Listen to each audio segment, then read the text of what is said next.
Hi, everyone. Lisa and Dan here from Fireside Strategic. We're on a mission to build a warmer, more human, and more profitable business world.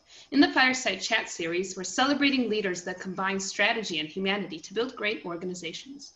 Right now, we're happy to chat with Andrew Hutton, founder and CEO at Day One. Andrew, thank you so much for joining us today. Thanks so much for having me, Dan, Lisa. It's exciting to be here. So something that I'm really curious to hear about is what exactly is Day One? I know you're doing a lot of amazing work for early stage entrepreneurs, but how does it look? Yeah, that's a great question. It's we're in our early days of, in some ways, really figuring out how we articulate what we are because it is multifaceted. But we're in the business of supporting early stage entrepreneurs, and what we are is it's a fellowship. It's a program designed for entrepreneurs to both learn and grow as entrepreneurs from each other, from mentors, as well as get down and build and do. That's the case primarily because there's no way to learn entrepreneurship without doing. So it's really by necessity that we guide entrepreneurs through the actual work of building a business. And we're here for those early stage entrepreneurs, like I mentioned. We're here for folks who are just at the beginning of their journey, as they're just setting out, as they're beginning to navigate the windy road of entrepreneurship, whether they've done it before or not. Whether they're building a venture-backed business or not, we're here to help more and more entrepreneurs and build more and more better businesses. Awesome. Entrepreneurs need the help for sure. So super excited that you're there to provide it. Curious, if we think about entrepreneurship as a skill set, what particular, which I know you do, Andrew, which particular skills are hardest for entrepreneurs to learn? Yeah. Oh, there's so many. One thing that I'm learning as an entrepreneur myself, building a business and having, supported entrepreneurs for years now is, so much of the entrepreneurial journey is multifaceted, intertwined, right? It's usually pretty hard to tease out the mosts or the specifics because the real essence of being an entrepreneur is doing all the things at once, right? But I think one of the core muscles that we have built the whole Day One program around is around helping entrepreneurs get over the fear of building, shipping, launching, and just doing, right? The analysis paralysis is strongest at the very beginning of the journey when the opportunity cost is highest and all the options are on the table. I've seen so many founders flounder there, get stuck at the starting line. And so it's our job, or one of the things that we teach by just putting founders in a position to do and see the outcomes of just going, just doing. And so it's a lot of the program is just pushing, getting people to do it, doing it together, seeing other people do it in different ways. Maybe someone does it faster. You see someone who does it really well and you're like, damn, okay, that's what I'm going to do next time. Right. Yeah. And so, this is something that an entrepreneur feels at like day one of their journey at the starting line. They'll feel it all the way through. They'll have a choice. Do I go this way or that way? And analysis paralysis will begin to set in. I'm sure as founders, you guys have felt it where, options are there. You'd rather let's just see how this No, you can't. You have to just go and you have to do. And that's not to say you turn your brain off, but every good learning is on the other side of an action. And so if you really want to learn the best and make the best decisions, it's to push forward. So that's the number one thing that we're really trying to help founders do. The other main thing, it's less of a skill and more of sort of we're trying to imbue them, that might be the right word, with experience beyond their experience, right? If you've never been an entrepreneur, let's talk about the world before day one. To get the experience, you just have to do it and fail. And often the world of venture and startups sort of required that. It sort of expected that you'd be a multi-time entrepreneur and probably not a successful one, right? And the only way you get good at it is by messing it up the first time. And so we want to give people sort of a sense for what is about to happen before it happens, right? And so that's not a skill, but it's just that, I don't know what that is, experience. And it's as tactical as I was just talking with a lawyer today, and all the early stage legal things that an entrepreneur who's never done it before wouldn't know to think about. It's not too hard to lay the landscape out and say, here's some things. Now, you're not going to be the expert, but you're going to run into these problems at certain points. And this is who you talk to, down to really tough things, right? It's impossible to talk about when you're going to find product market fit, but you're going to have to live through that journey. So giving people that sense of what the journey is about to be like from the beginning, along with the sort of confidence in the tools and the, I don't know, gumption to just go do it, is sort of the holy grail of what we want to do to give people those entrepreneurial muscles. So much to unpack. There's so much awesomeness to unpack. I think you're bang on that analysis paralysis, and just that fear of doing something is a huge barrier. And it's interesting to think about concretely, like, how do we help entrepreneurs overcome that? And what I love about your approach is, hey, you're gonna give them opportunities to see others accomplish this transcending of analysis paralysis. And by the way, this isn't Gary Vaynerchuk or some distant person that you have no connection to. This is a peer right in front of you, right? So this is someone who you can relate to. And I'd say one of the big underlying foundational theses to day one is that all these entrepreneurs are going to bring their own experiences that'll be diverse across the board, whether they're coming from different industries or different levels of familiarity with startups and venture. They're going to be building different things. And so you almost have this infinite possibility of where people are going. No two people are going to be doing the same thing, but everyone has a sort of latent set of experiences, connections, skills that start to get applied across the group, right? So there's this sort of, we're creating this sort of marketplace of support and help, which is over here you have a marketer who's, building a SaaS business because they want to, solve a specific problem. And now they're starting to tap into people who come from that industry, who have the complementary skill sets. And then that marketer comes back and gives all their marketing expertise and advice to folks who need that. So it's really a sharing of these experiences as well as these skills and honestly even connections, right? If you're an early stage entrepreneur and you're not building inside of, everyone talks about the famous PayPal mafia, right? And sort of these in the way the Silicon Valley is so supportive. There's a bit of that we're trying to recreate, and it's based on the fact that, like, if you're not building with some of these cheat codes in your pocket, you're really fighting an uphill battle. Someone else is, and so we're kind of creating that out of nothing, and we do that by creating a very intentional community. So there's an aspect of this that says all this functional utility of the group really only happens on the other side of building a kind of meaningful community, which is relationship based, which is kind of give first based. And so, yeah, we're sort of a little bit of everything. We're about the person, like the people side of this, and how we pull together the people, the entrepreneurs, the broader ecosystem, the mentors, and knit that into a tight community to then be extremely practically and tactically helpful, right? It's very much both hands. It's so interesting to hear the multiple hats that you have to wear, given that, the challenges that come up for an early stage entrepreneur are so multifaceted. It seems like you're playing the role of psychologist, community builder, strategist, whatever else you're doing. How is that for you as a leader of this company that kind of has to do everything? I'd say I made this list the other day just because I asked myself, if I was to build the best entrepreneur out of, thin air, whole cloth, here's what they would be amazing at.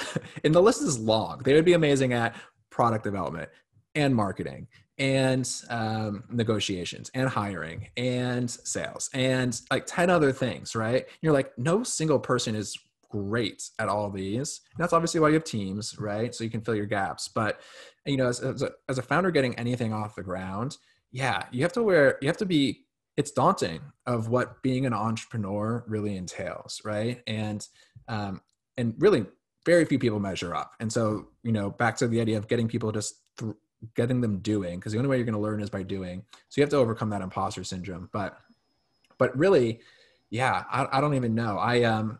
My background both is in consulting, and then I got to spend a number of years building ventures at a startup studio. And so I did get to hone a diverse level of skills in terms of helping an entrepreneur, both the how to help, how to be strategic, but also empathetic and be a player and a coach, as well as little bits of everything from products to go to market to financial modeling, whatever it might be. And so I've kind of gained that enough to be dangerous. I'm a jack of all trades, but very much a master of none. And that seems to work in this business because And it also lets me lean into the thesis, which I usually, if someone asks a question, all I'm doing is tagging the people who should know the answer. And I might chime in with, well, you could check out this little thing, but really talk to the experts, right?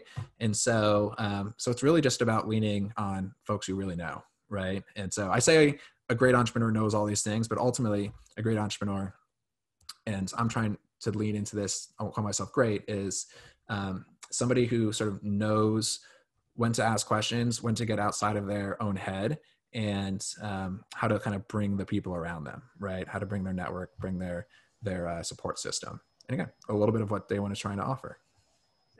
That's awesome. That's wonderful. You mentioned a little bit the experiences you had before this. I would love to dive a little bit more into your journey. It's so unique to be building a hub for early stage entrepreneurs, which are, it's a risky endeavor. I'm sure you know more than I.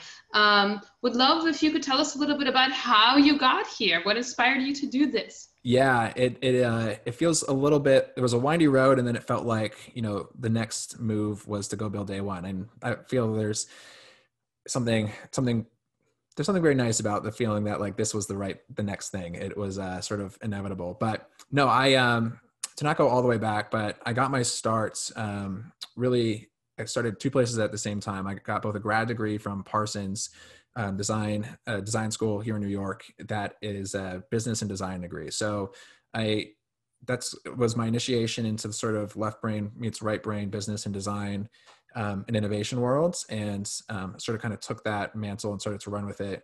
Was a consultant for 4 years, where I did many different things, including finding my way to doing more of that innovation consulting work. And the big jump was from consulting to startup studio. So I mentioned I was at a startup studio, Human Ventures, also in New York. And Human Ventures is a great institution. I joined as the first business designer and really got thrown into building businesses with great entrepreneurs, and being tasked to both build the machine and build the businesses sort of at the same time.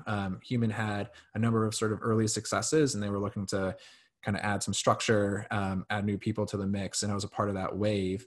And yeah, over the course of 2.5 or 3 years or so, got to launch about a dozen new businesses, various half-lives of those businesses. About half are still alive, few lasted just a few months, a number in between, as early stage startups go. And, but yeah, towards the end of my time there, the impetus for Day One, it was this amazing ride inside this venture capital institution, startup studio, to be able to be a player coach supporting all these entrepreneurs. But if I looked back over 3 years, we launched a dozen businesses, and that seems like a lot. It's a lot for any one person to be a part of a dozen startups. But in the big scheme of things, we only launched a dozen startups after 3 years of all of us working, right?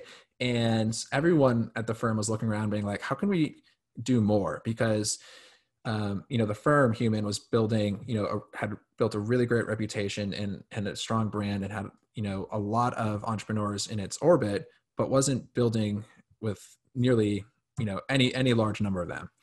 I sort of took that challenge and said, yeah, I think we're only, even like Human Ventures is only playing in the 1% of entrepreneurs who are in New York, who are building venture capital businesses in our thesis, right? And while it looked like a big number, if you just take a step back and look at any of the statistics, there's hundreds of thousands of entrepreneurs building new businesses every single year.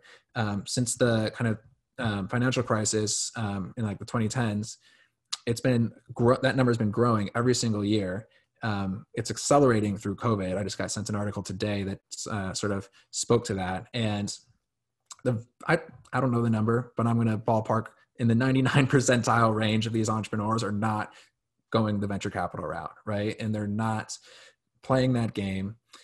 And that means they're kind of left to their own wits, right? And so a lot of what I wanted to build at Day One, I'd love to support venture-backed founders and folks who are building rocket ships, but it's really about trying to support all types of entrepreneurs, folks who aren't getting a shake because they're not building venture-backed businesses. Maybe they're just too new, right? A lot of venture capital really goes towards folks who have proven themselves, maybe rightly so. It's an investment. But for folks who are just starting out and sort of need that leg up, again, in the world before, in the pre-day one world, it was just the sort of trial by fire, school of hard knocks way to kind of get there. And I'd love to support those folks too, right? So there's a lot of day one is about democratizing the means of production. And by that, I mean, entrepreneurs, opportunity, talent is everywhere, opportunity is not, right? And so we want to lean into wherever the talent is. So day one has always been virtual, will be virtual, even post-COVID. And we're here to we're here to bring the pieces of what makes an entrepreneur successful to the starting line and make it available to anyone who really wants it, right? If you're talented, if you're ambitious, you're in, right? This isn't about saying no to most so we can make the best return on our investments. It's about saying yes to as many people as possible because the world needs more entrepreneurs. And yeah, I think we have a kind of unique way of going about supporting those folks in a way that kind of makes it as accessible as possible. To my core, I am so excited about that vision. I think you are absolutely bang on. There's nothing wrong with VC, but there's a story associated with VC, and it's a sexy story. Mm-hmm. Many people buy into that story, and there are people that build companies that are great fits for VC, but it's not everyone. There's all kinds of different companies, and our definition of what an entrepreneur is has become so constrained in the public imagination because there are these romantic stories about VCs and tech startups and, oh, there's a TV show called Silicon Valley, right? But entrepreneurship is so much more than that. Yeah. It's the Korean convenience store owner. Seriously. It's him too. You're speaking my language. I think there needs to be more narratives of folks building calm businesses, small businesses, restaurants, agencies, coaching businesses. Anyone going off on their own is actually going to feel the same, some version of the same stuff at the beginning, right? And that's a premise that I'm very confident in, that whether you're building a literally rocket ship startup going to the moon, or you're building a new design agency in a city that's not New York or San Francisco, you're going to have the exact same struggles of what is my value proposition? Who are my customers? How will I reach them? What am I offering them? How do I prototype in an efficient way? And yeah, there's too few narratives. There's a TV show called Silicon Valley. There's another TV show called Shark Tank. And I'm actually really here for the types of entrepreneurs that show up on Shark Tank. They're usually the ones that actually are representative of, people creating products or services, having, built these businesses for, years. And now they're like ready for the next level. And, I'm glad that Shark Tank sort of is speaking to the kind of the middle of America, right? I don't know a lot of VC entrepreneurs who watch Shark Tank. It's because it's not that game, but it's real. So I also know Shark Tank's a little bit of it's not entirely real either, but it's just kind of like showing different narratives, and I'm very, very much here for it. I think we want to support all those entrepreneurs. Yeah, curious to also dig into the issue of, so there's this really powerful narrative that you must, if you're going to build a company, you're going to build a tech startup, and it's going to be VC funded. The human behind the business clearly is such an important focus for day one. It's clear that you care so much about not just the business, but the human behind the business. Do you help people see what the right kind of business is for them? Do you start so early in the game that you help people with this really important inquiry so that the thing they're building is an authentic reflection of who they are, not something that's been planted in their head? If we get the chance, absolutely. Absolutely. It really is. I was chatting with another podcast host, founder, about this very topic. And I do think there's a growing chorus about folks kind of asking the why am I doing this question, right? What is my motivation and what do I want out of it? And honestly, if most folks even take the standard Silicon Valley narrative of like, I want impact, I want wealth, I want, fame, you actually don't really need a Silicon Valley startup to get those three things, right? You can absolutely go a different route. And so I think just like blowing up the narrative is first important, with the fact that there's other ways to go about it. And then just kind of laying out what it's really going to be like, right, is the other side. So yes, so we try to get, anytime we can get somebody when they're still asking the questions, we would help them think through why are you doing this? What do you really want out of this? And here's what it's about to be like, right? And my suggestion for almost all founders is, unless you are dead set and feel very confident that you can, go 100% into a business, see it successful, raise money because you know that path, just don't quit your job or just keep freelancing, or build from a place of sustainability, right? Build from a place that says, I can keep doing this pretty much indefinitely, right? And this means my side hustle. This means 50% of my time focused here or there. And it honestly might be, it's an aspiration, right? But the thing that I really want every founder to try to avoid is that idea of, I jumped off the cliff, I'm building this plane on the way down, and you've given yourself a pretty darn short amount of time to get those wings on, right? And the odds are you're not going to succeed by the time you hit. And that's why businesses fail. They fail because it didn't work, but it didn't work in the time period you gave yourself, right? And so you just ran out of runway, frankly. And if you built it differently and you thought about building as just something you can do at any moment, right? It doesn't have to be this like momentous jump, but I'm going to build, I'm going to learn, I'm going to test, I'm going to start a business. Yeah, there's inflection points. Again, all this is very, very nuanced, but I think most folks should consider how they start to build before they jump, in whatever way that means. There's plenty of other use cases. You could go build while a partner supports you. You could go build on savings, right? Decently privileged things that I fully recognize that this sort of shakes out, differently for different people. But yeah, it's not all about just raising that capital, for sure. And there's exciting businesses to be built in all these other ways.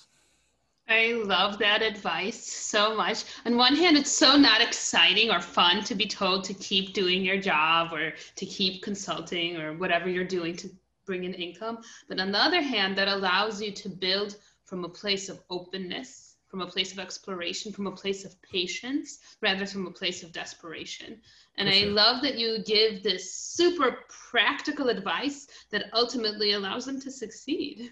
Yeah, it's exactly that. How do we help you succeed, right? And so if I can get to you early enough, and maybe this podcast will do the job, or just listen in, right? Stay calm, stay patient. But I guess there's a juxtaposition, there's a tension, because I also say, but you can't be dabbling, right? At some point, you need to go at your ideas, right? You need to go deep enough to know something for sure. And there's another narrative out there of somebody who can like riff on ideas all day and find $1 billion startup idea, right? And the thing is, if somebody can do that, it's because they've gone deep so many times, they know what a good idea looks like at the surface. But if you're a novice, if you're new to this, you do not know what a good idea looks like until you go all the way down, right? And so stop playing armchair entrepreneur and like doing the like whatever analysis of the latest Airbnb S1 and like thinking like what it's like, and just go start doing something, right? And just go build something. But maybe do it for 3 months, right? Or do it with an endpoint, right? Do it as an experiment, but get really smart at it. Become a guy or a girl who knows exactly like all the ins and outs of an industry or a problem space, and find out if you really love it, if that's the thing for you. Find out if there's a real problem there. Find out if you have a viable solution. And let's say you don't. Let's say, because the odds are you're not going to. Let's just put that on the table now. That is not lost time, right? One, it's the only way to learn. So now, not only do you know about that space and know it's not going to work for you, but you've learned about how you got there. Now, when you do it again, you'll be that much faster, you'll be that much better at it. So you've really learned a whole lot.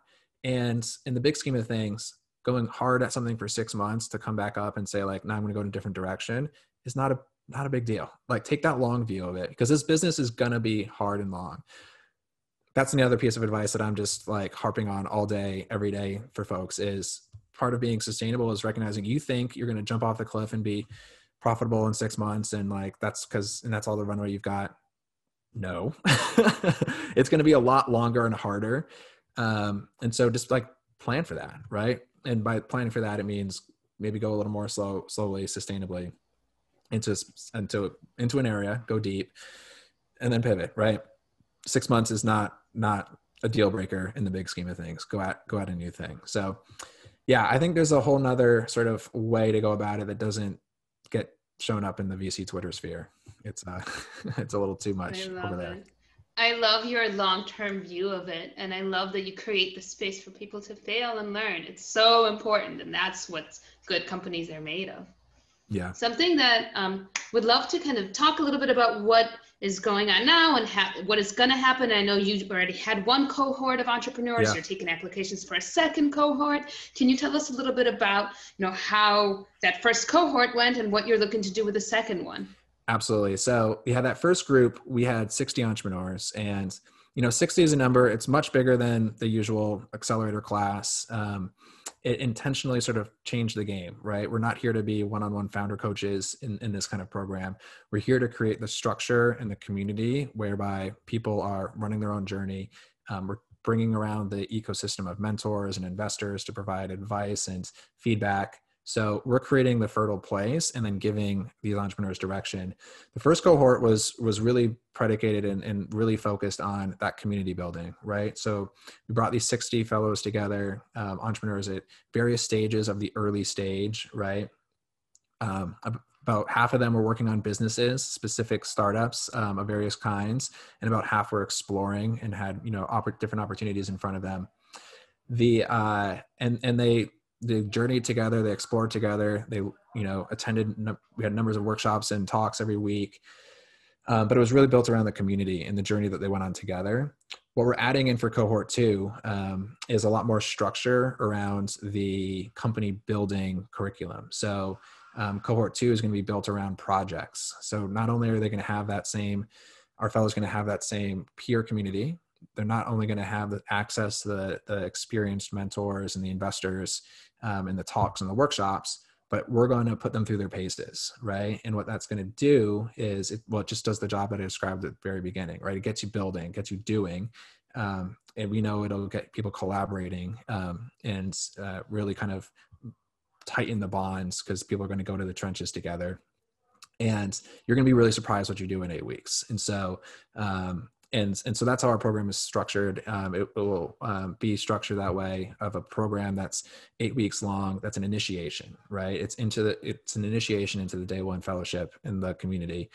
It doesn't end, right? So cohorts, the community will grow cohort by cohort. The ongoing alumni community is vibrant and will just become this place where people are building and sharing successes and helping each other out. And so there's a compounding nature to a business like this, and we're really excited to sort of see that all come together. Awesome. That sounds really useful and very fun. And so what is the kind of this ultimate long-term vision? Yeah. I mean, I want day one to be as sort of ubiquitously known as YC or Techstars for the on-ramp to entrepreneurship, right? And I know I'm using sort of the VC angles, but for the first step for people who aren't to just get started, day one is at least a place you consider, right? It's how we get going. And so this business model, unlike venture capital, is really not constrained in any way, right? More is more, right? As we, more is more because there's more fellows to be collaborative with, to expand the network.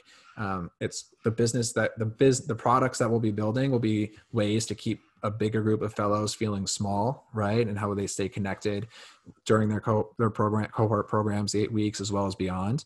And so, we're going to build the tools to make, a massive entrepreneurial ecosystem feel really small, intimate, and empowering, right? But no, like thousands, hundreds of thousands. I don't know what will sound too ambitious, but if we can launch 1 million entrepreneurs over the next few decades, and we can play at that time scale, then I think that's what day one can be, and just a real engine for innovation all over the world. Frankly, we can go that place too, because there's really no reason why this has to be constrained.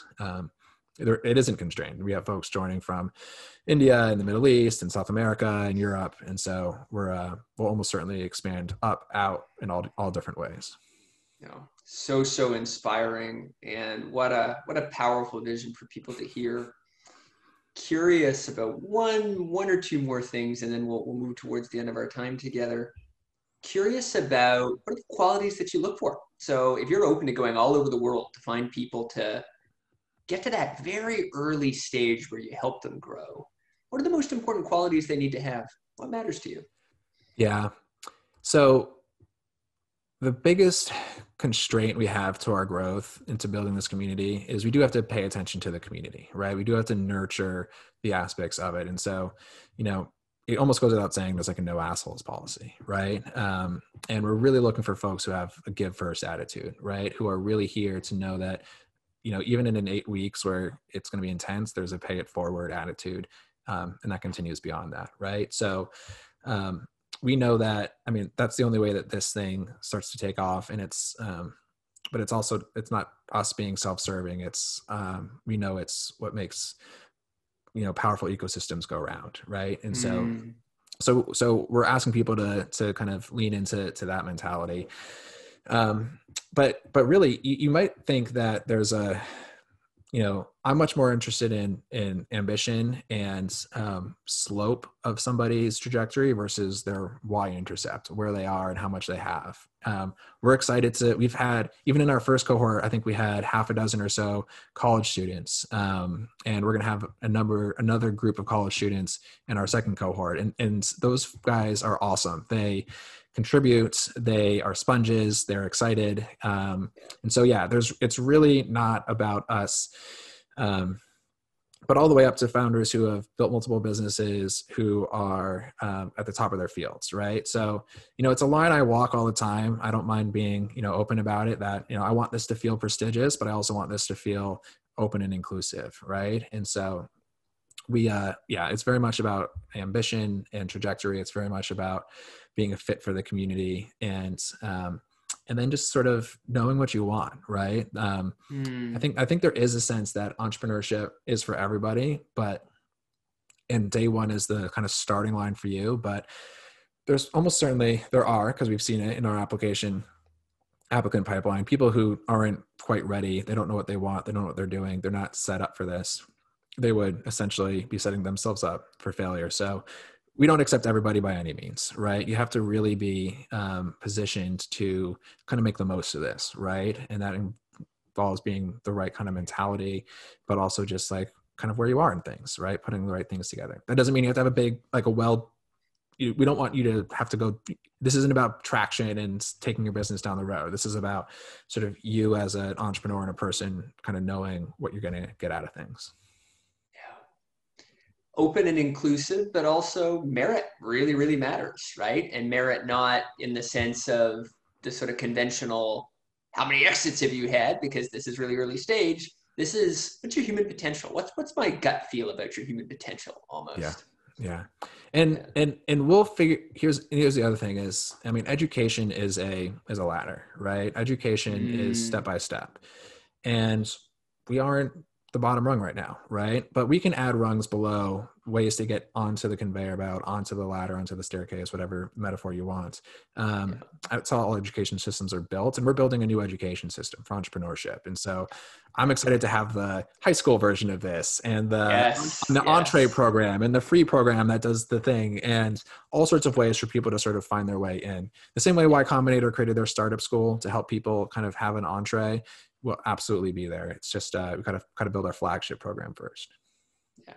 What an important mission in a pandemic when so many people are realizing, well, this safe job isn't quite as safe as I thought it was going to be, right? What an awesome opportunity to learn a new skill set that will get you the adaptability to feel like you can take on the world, even if the world punches you in the face a little bit. Yeah, it's not even just the pandemic that's kind of shaking things up. It's just our kind of changing economy, right? Entrepreneurship is going to be one of the skill sets. We're pretty far into the 21st century, but for the next century, it's going to be one of those skill sets that is, paramount, right? Whether you're a fry cook or you're a data scientist, right? Knowing how to put something into the world, knowing how to assess risk, knowing how to think kind of generatively and creatively. And it's just confidence building, right? And so I think, entrepreneurship as growth is real. And then entrepreneurship is just as just like a force for good all up and down the economy. So Yeah, I'm again another big vision. This is where I get stuck, because if you get me to going all the pie in the sky, like why isn't entrepreneurial education everywhere? Like why isn't this plugged into every college or high school, curriculum? It really should be. So I think the opportunities are huge in front of us, and we're just trying to stay, one foot at a time. Well, the opportunities were huge in this conversation as well. So many just beautiful, beautiful topics. We love to end on a human note. We're all about business and human on this show. And the human question we love to end with is, when you're not building day one, when you're not building this incredible new form of education, what do you do for fun? Oh, I feel like my answers are sorely limited in our, I'm here in our apartment in Brooklyn, New York. I'll answer that question slightly differently. The thing that's been keeping me sane through the last few months of the pandemic is we rescued a couple of kittens, and so we've had really fun new animals in our household. They are extremely cute and fun and rambunctious, and they surprise me every day. Sometimes they'll hang out and cuddle, and sometimes they'll just like run around like maniacs. So I'm not a pet person. Didn't grow up with pets. I had like a fish and a hamster, and they all died, unfortunately. But I'm a cat person now. At least our two, Hans and Miko. So two new little furry kittens. Hopefully they'll stay kittens forever. So yeah, they've softened my heart. I'm a tiger king now. I love that answer in part because what I've been doing during the pandemic is also hanging out in my Brooklyn 1-bedroom apartment. And a couple of years ago, we rescued a dog, and she's pretty much been keeping us sane this entire pandemic. I'm just like cuddling with her and going to the park. That's 90% of what I do. And It's Dan true. sees her all the time. I'm like, Stella's coming to visit the call. And Dan loves her too now. And I also grew up without pets, so they do. That dog has met more CEOs than any dog in human history. It's incredible. She's a very well networked dog. That's amazing. Yeah, our two kittens don't come up in the screen very often, but they usually sleep on our bed just all day in a very nice, cute way. So I don't know. We'll get them networked at some point. So I don't know. Sounds like they've made some good choices. I know, right? Yeah, they picked up the vibe of the sort of, I don't know, the sleepiness. No, it's so yeah, a non-answer, but that's definitely what's the big highlight for kind of pandemic life for Andrew. No, I love it. Well, look, thank you so much for joining us today and sharing your wisdom and insight. It's very inspiring. And I so see how it completely changes the trajectory for people who want to start something, who did start something, who are thinking about starting something. I'm really excited to see what you build. It's really super cool. So thank you. Thank you, guys. It was a pleasure. Thanks for having me. This was a lot of fun.